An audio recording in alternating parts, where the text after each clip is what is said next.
For the format of this session, we're going to have 2 speakers, then a short question and answer, another 2 speakers, then another short question and answer. So you will have time to start thinking about your questions.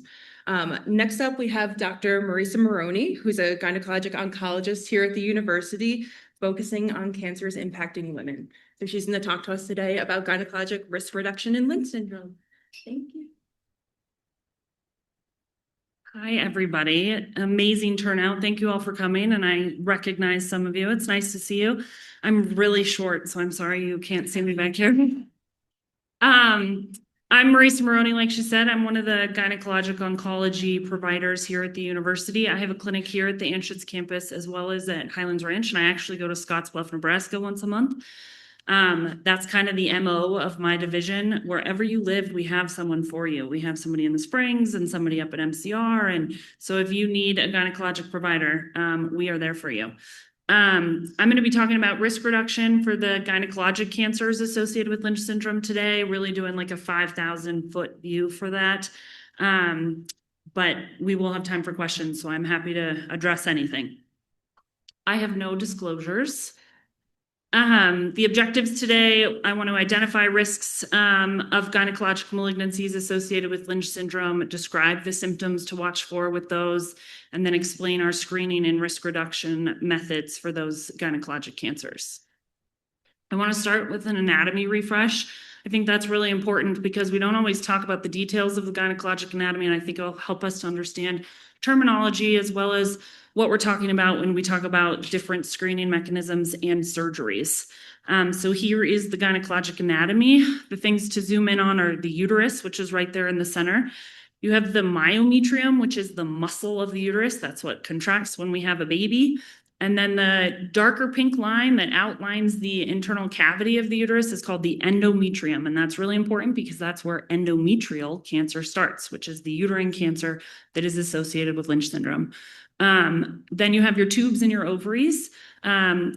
What's a lot of people don't know is that greater than 60% of ovarian cancers actually start in the fallopian tube. So that's why we're often talking about the fallopian tube when we're talking about surgery. And this is just a picture of that and the cancer that starts in that endometrial lining. So your endometrial cancer, and then your ovarian cancer, which starts in the ovary or the fallopian tube. I know we've gone over these numbers a bunch today, so we'll just briefly talk about them as we go through this. But this chart shows you the population risk for endometrial cancer, which is labeled as EC, and for ovarian cancer, which is labeled as OC. So in a general population, no genetic risks. Endometrial cancer is about 3% and ovarian cancer is about 1%. And then here you have the Lynch syndrome mutations and the associated risks and the average age of onset. This will be shown again throughout the slide as we talk about our different approaches. So first, symptom awareness. Endometrial cancer, the most common symptom is bleeding, and that's especially true in postmenopausal women. Once you've gone through menopause, you should never have bleeding again. And if you have any bleeding, you need to see your provider and they need to evaluate for endometrial cancer. For women who have not gone through menopause and have regular menstrual cycles, it could present as bleeding in between periods or especially heavy periods. Other symptoms that are not bleeding are pelvic pain or pressure, and that sometimes is urinary symptoms, so like urinary pressure or frequency. They list abnormal Pap results on here, and that is true. Sometimes Paps pick up abnormal cells that then we evaluate and diagnose endometrial cancer. But as we'll talk about later, Paps do not screen for endometrial cancer. That is for cervical cancer. Cervical cancer does not have a hereditary component, so it is not associated with Lynch syndrome or any other hereditary syndrome. And then what's not listed on here is imaging. That's not a symptom, but we see a lot of patients who come to us who have a CT because let's say they got in a car accident or had a fall, or they have an ultrasound because they're having, kidney stones or something like that. And they will come to us with incidental findings of their uterus appearing abnormal. So that's something else that can pick this up. For ovarian cancer, this one's really hard. You may have heard ovarian cancer called as the silent killer. Unfortunately, there's no good early symptoms of ovarian cancer. As you can see listed here, you have bloating, pelvic or abdominal pain, trouble eating, urinary frequency, pain during sex, back pain, fatigue, menstrual changes, heartburn, indigestion, constipation. So all of these are what we call non-specific, meaning you could have heartburn or it could be a sign of ovarian cancer. What's important to remember is that ultrasounds are relatively easy, meaning they're relatively non-invasive and they're relatively cheap. So if you have symptoms like this that you can't explain, I truly believe that women know our bodies. Go talk to your doctor and ask for an ultrasound. And it's an easy, quick first way to look for something abnormal. So for our screening, first we'll talk about endometrial cancer. There's no method that reduces morbidity and mortality in women with Lynch syndrome or any other hereditary syndrome when it comes to endometrial cancer. We believe that's because endometrial cancer is usually diagnosed early stage and is, for the most part, curable. So it's hard to have a screening mechanism that changes outcomes when the cancer itself is pretty treatable, pretty curable.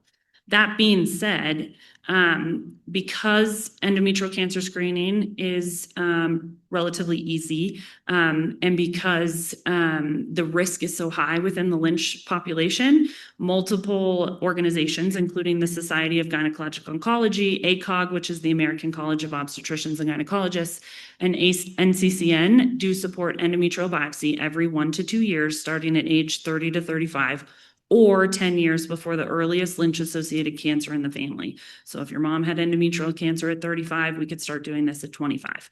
And you continue that until hysterectomy. The screening mechanism we use is endometrial biopsy because it has the highest sensitivity and specificity for diagnosing endometrial cancer or precancer. Pelvic ultrasound is less sensitive, especially in women who are premenopausal. And I'll discuss that in 1 second with a picture. But for these reasons, we do endometrial biopsy as our screening approach. That being said, we do pelvic ultrasound once a year as well, and that pulls in the ovaries. So on your left here is ultrasound of the uterus. And you can see the arrow that says endometrium is that lighter line in the middle. So in somebody who's gone through menopause, that should be nice and thin. They're not having menstrual cycles, so that's not growing each month. And that's where an ultrasound can be helpful. In somebody who is premenopausal, every month as they go through their menstrual cycle, that endometrium grows and then thins when they have their period and so on and so forth. And that's why that measurement doesn't mean as much to us in somebody who's premenopausal, but it's very helpful in the postmenopausal period. On your right here is a picture of an endometrial biopsy. So the straw-looking tube is what's called a pipelle, and this is how we perform an endometrial biopsy. This is another picture of that. So the woman is positioned like she would be for a pap smear. So the speculum is placed, and then we visualize the cervix, and that pipelle is passed through the cervix into the uterus, and it's basically a straw. It creates a little vacuum and suctions up cells from inside the uterus so that we can evaluate for precancer or cancer. Many women tolerate this, and there, a large number of women have chronic pelvic pain or sexual trauma or other issues that cause pelvic pain. So we do have approaches to address pain during this procedure. That can be taking some medications before your procedure in clinic. It can be administering local anesthetics, so lidocaine during the procedure. And then a lot less common, if needed, we can talk about doing this with anesthesia in an operating room. For ovarian cancer, there is no screening mechanism for ovarian cancer in any population, including in the population of like BRCA. You may have heard of that, which has a very high risk of ovarian cancer. Large population studies have shown that when we do things like ultrasound and tumor markers, that's your CA-125, we are not effective at changing outcomes or preventing cancer. We might catch ovarian cancer a little bit earlier, but unfortunately the women have the same mortality rates, meaning they die at the same rates from their ovarian cancer. So we have not identified a good screening method for ovarian cancer. That being said, we do include ultrasounds as part of our Lynch screening, so we keep an eye on the ovaries. Next, we'll talk about risk reduction. So first, endometrial cancer. Hysterectomy is the gold standard. Here on your right is an image that kind of depicts what a minimally invasive hysterectomy is, which is the large majority of hysterectomies that we perform are minimally invasive, so small incisions.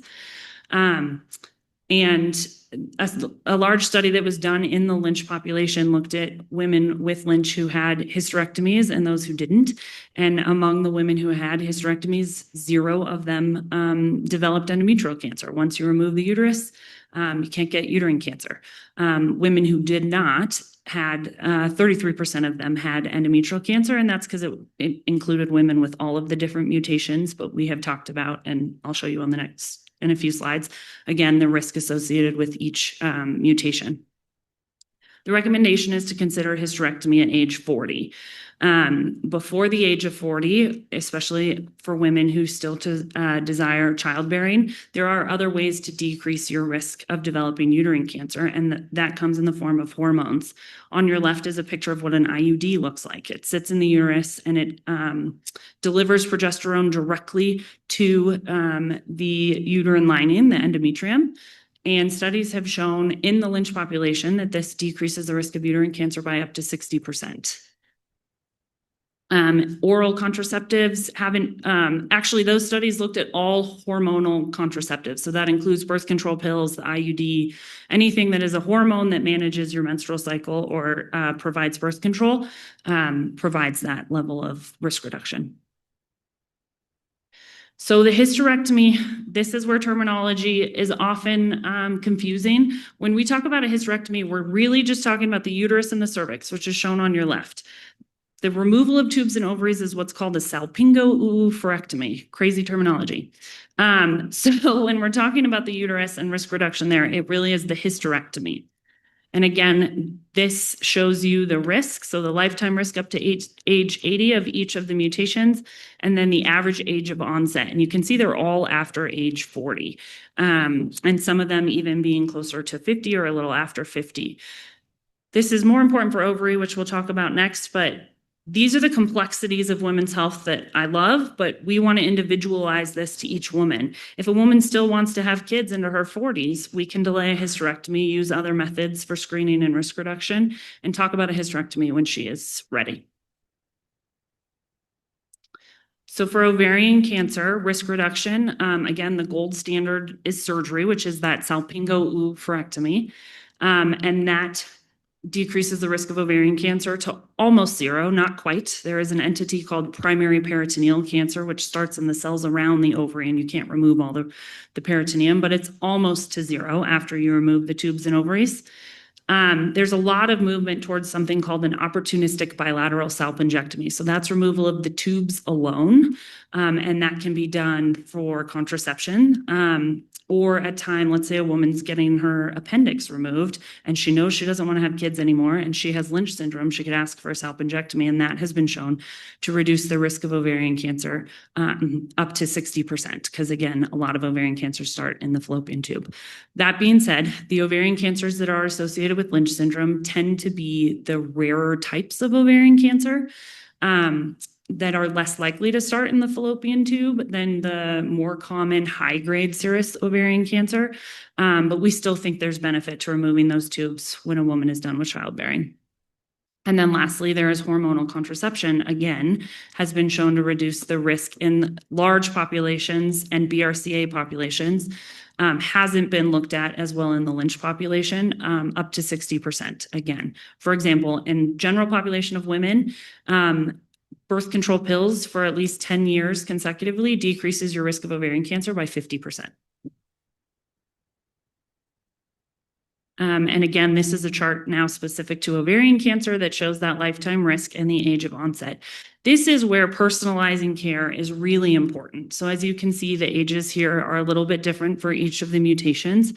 Ovaries have a really important function that is age-related, and that's producing estrogen. We know that estrogen is really important to women's bone health, heart health, potentially brain health, and just feeling good. So it is always a conversation that we need to have in terms of when is a woman ready to have her ovaries out, because that will put her into menopause. And looking at the specific mutation that a woman has helps to guide that. And that's where those other risk reduction modalities like hormonal contraception and removing the fallopian tubes can come into play. So for example, if a woman is done childbearing, has Lynch syndrome, and wants her uterus out at age 35, we can talk about removing just the uterus and the fallopian tubes and addressing the ovaries later in her life. We don't need to put someone into menopause right at that time. We can wait.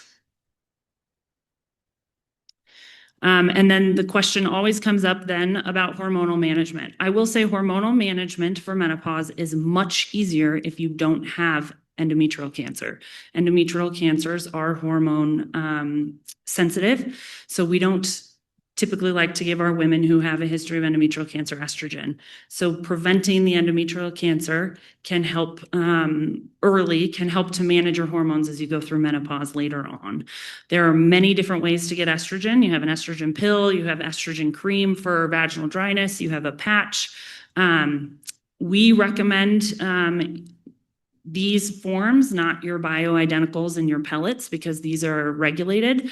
And we can use these. We now know that the data shows that they are safe as long as women don't have any medical comorbidities that cause increased risk on these hormones. And they actually have a lot of benefit. They help our bones, they help our hearts, they help our brains, and they help us feel good. So this is something that I talk about frequently with my patients, and I'm happy to answer any questions. Which we'll do now. This is my family, my 3 children, the princess of the house and my 2 boys. And really what I want to point out here is that me and my partners, we are passionate about women's health. We understand that it is complex because women take on a lot of complex roles. We tend to take care of all the people around us. It's my honor to take care of the women themselves. And we know that this all has to be individualized so women can take on those roles, like being a mom, like being a partner, like going through menopause, like pelvic pain, like being a professional. So all of these things play into every role when we're talking about how to manage someone's Lynch risks. Thank you.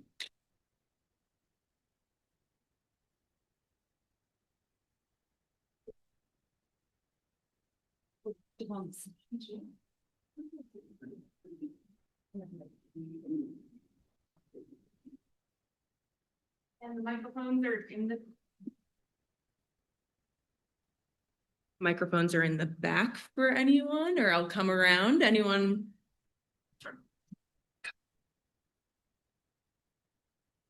mic it back. We can take my kids off this one too. Oh, thank you. Yeah, I'm 4 months old. So yeah. Thank you guys. Super interesting. And I just wanted to ask, I see a lot of patients who are transgender taking gender affirming hormones. How does that impact your screening for prostate cancer, your screening for endometrial cancer? I know there's a paucity of data, but would just love to hear that. Can you guys hear me? Okay. Wonderful question. I am going to put a plug in here that I think it's really important for us to have well-supported, evidence-based medical care for our transgender population, because that's the safest way to take care of them. We absolutely can continue the necessary hormones for transgender care during our screening and during cancer management even. They should be regulated, though. It should not be your bioidenticals and your pellets and things that we don't fully understand exactly what hormones the patient is getting. In my care, we see transgender men and that we're screening for Lynch syndrome and that we're performing surgeries on, and testosterone is generally safe throughout that whole process, even in the perioperative period.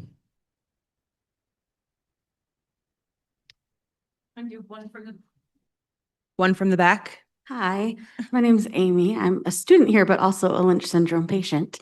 And was wondering if you could talk about any risk associated with endometriosis and endometrial cancer, and if there's any guidance about looking for and removing endometriosis lesions at the time of hysterectomy. Excellent question. This goes back to the anatomy slide. So endometriosis is when that endometrium, that lining of the uterus, when it actually gets outside of the uterus, we think it goes through the fallopian tubes, kind of retrograde into the pelvis around the uterus. So endometriosis does not really have an association with endometrial cancer, but it does with ovarian cancer. So women with endometriosis have an increased risk of ovarian cancer. I could go into that data in more specifics, but depending on what kind of endometriosis, it's somewhere between 5 and 10-fold higher risk of ovarian cancer. At the time of hysterectomy, inherently, you kind of remove some of those implants for endometriosis because it often creates scarring around the uterus. We do have endometriosis experts, so I often have my patients who have endometriosis and Lynch see both of us so that we can come up with the best plan for them. But ovaries are really what drives endometriosis. So just like when a woman goes through a menstrual cycle and her endometrium within the uterus grows and then sheds with her period, that's what's happening with those endometriosis cells in the pelvis. That's why it's so painful, is that those cells are actually bleeding into the pelvis. They don't have their natural way of getting out in a regular period. And the ovarian hormones are driving that process. So controlling the menstrual cycle is the best way to control endometriosis, and it helps you to risk reduce your Lynch syndrome cancers.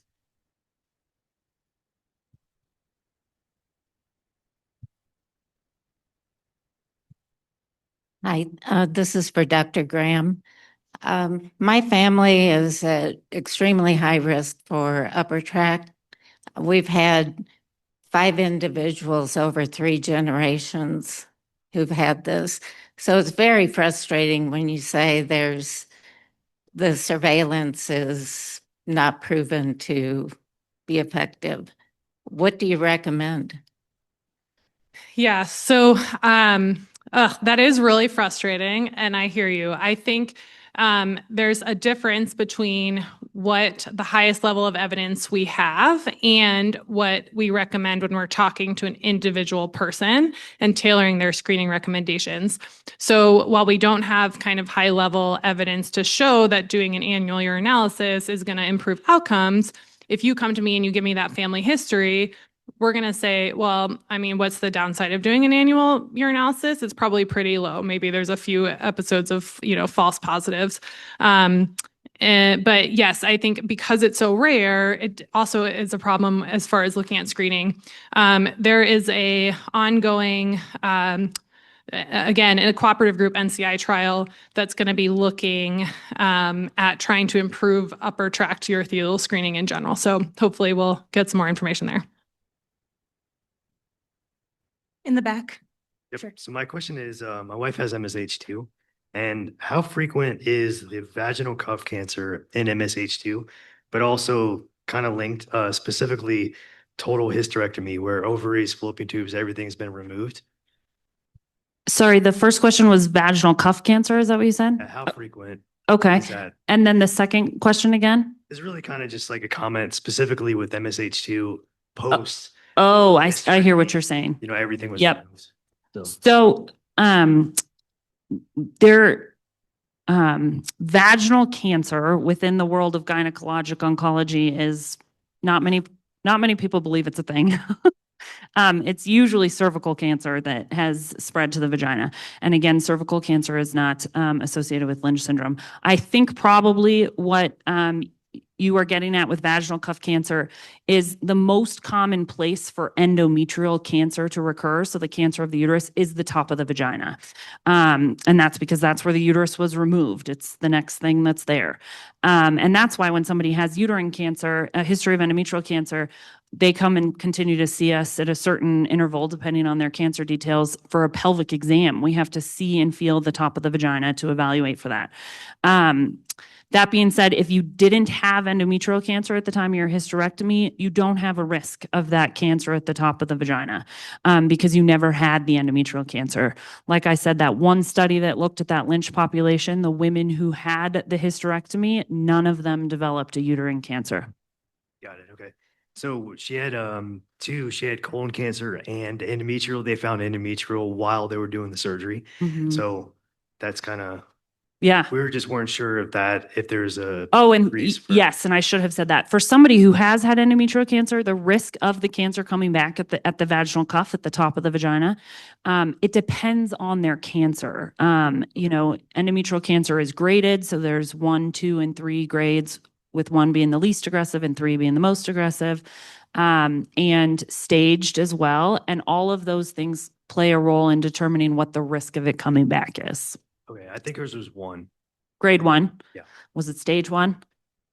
If it was stage 1, grade 1, then it was less than 10%, usually less than 5% risk of it coming back. But, individual questions like that, I would recommend asking your gynecologic oncologist. Okay, thank you. An important point that you bring up there, though, is even though the colon cancer risk is higher for these Lynch mutations, women tend to be diagnosed with endometrial cancer first. So somebody who doesn't know they have Lynch syndrome, oftentimes they are diagnosed with Lynch syndrome because they're diagnosed with endometrial cancer or precancer, and that's because it happens at an earlier age and because bleeding is the symptom. Thank you. Hi, my name is Margaret, and nervous asking questions in an audience. So you talked a little bit about the importance of personalized care, and I think we also see so much specialized care. I'm curious your advice, thinking of the changes that are coming forward in hormone replacement therapy in particular, is how could you advise a patient to best advocate for themselves and to really know what is available, the questions to ask, to really consider, and how best to get to that personalized recommendation for their unique circumstances, especially when it feels like things are changing so quickly? Yeah, that's a great question. What you're getting at, just for the whole audience to know, is for decades, people thought hormone replacement therapy was dangerous. There was this big study that was done decades ago that indicated that hormone therapy had risks in terms of particularly breast cancer and things like blood clots and stroke and all of that. And that study has been reevaluated, and there have been other studies. And now, within the last few years, all of these medical societies can strongly say hormone replacement therapy is actually quite beneficial for most women. Again, there are caveats for women who have certain medical comorbidities. So it's a very important question. Thank you for asking it. Again, I'll put in my plug, and I know I have a bias. I am a Western medicine trained provider sitting here, but I really recommend that women see providers who can offer hormone replacement therapy that is regulated. It's the safest way to do it. Things that are important to ask about, estrogen is the most important in hormone replacement therapy in terms of making you feel better. So the menopausal symptoms that women experience, estrogen is what treats that, but also in terms of your bone health and your heart health and your brain health. Progesterone is the other hormone that your ovaries produce, and progesterone protects the uterus from estrogen. So estrogen causes endometrial cancer, and progesterone protects the uterus from it. If you don't have a uterus, which most patients with Lynch syndrome end up at some point not having a uterus, you don't have to take progesterone. And progesterone is what some studies have said might be associated with breast cancer. Others have said it's not. But either way, you don't have to take that hormone if you don't have a uterus. All of this is complex and nuanced, and I think seeing a gynecologist is the best way to advocate for yourself for this.